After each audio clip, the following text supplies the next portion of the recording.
Pour ajouter de la définition ici, pour bien marquer la séparation entre la truffe et le museau, il va être nécessaire en fait que la courbe ici ne soit pas coupée par cette étoile. Donc je reviens ici en mode d'affichage simple. Donc je vais devoir faire le sacrifice temporairement d'un de ces deux edges pour éviter que lorsque je double-clique sur la boucle d'edge ici, la boucle d'edge ne s'arrête à ce niveau-ci. Pourquoi est-ce qu'elle s'arrête? Tout simplement parce qu'ici, deux directions sont possibles pour continuer la boucle d'edge. Et comme l'ordinateur ne sait pas prendre de décision, il décide de s'arrêter. Pour qu'il continue et que la boucle d'edge soit complète et qu'elle revienne bien ici en dessous de la truffe, il faut donc supprimer un de ces deux edges. Alors, simplement, je vais sélectionner cet edge-ci, delete du clavier pour le supprimer. Maintenant, quand je double-clique, vous voyez que directement, toute la ligne de contour est affichée. Donc, ce n'est que temporaire, on pourra replacer l'edge par la suite une fois que nous aurons fait les opérations ici. Alors, pour dédoubler l'edge, vous avez la possibilité d'utiliser ici une commande qu'on retrouve dans le Shift clic droit qui s'appelle Offset Edge Loop Tool. Donc, il y a des paramètres par rapport à cette option et un des paramètres très utiles, c'est Insert with Edge Flow, qui permet en fait de faire en sorte que les lignes qu'on va rajouter vont tout de suite être positionnées pour que le flow d'edge, c'est-à-dire les petites courbures qu'on remodifie chaque fois en redéplaçant les points une fois qu'on a rajouté une ligne, soit respecté. Donc, Enter Tool and Close.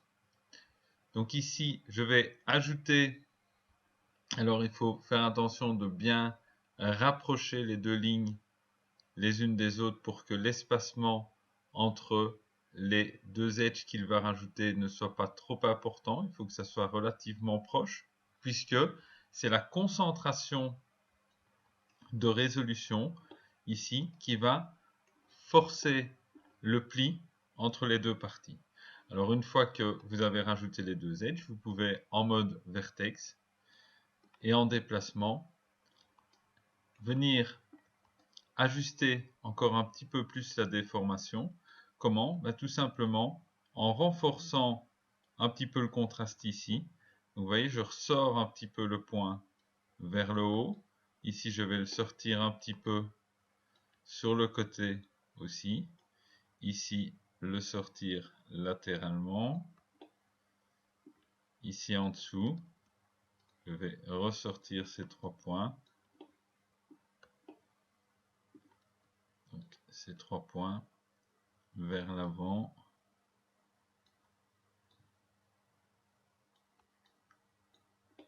Et je peux ressortir celui-ci légèrement sur le côté. Donc le principe, c'est de créer un contraste entre les trois lignes au niveau position pour que l'angle soit marqué.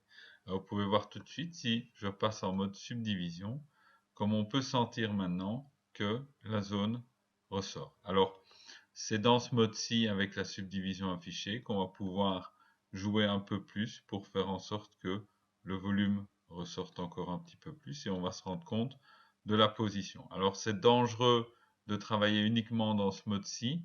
Pourquoi? Parce que vous ne voyez pas nécessairement les modifications que vous faites sur les points.